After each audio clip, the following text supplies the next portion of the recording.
దేవునికి అవిధేయుడుగా మార్చబడ్డాడు.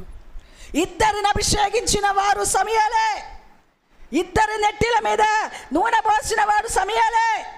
కానీ సౌలు అవిధేయతకు లోబడ్డాడు. అవిధేయమైన అతిక్రమములు చేశాడు. ఆజ్ఞ అతిక్రమమే పాపం.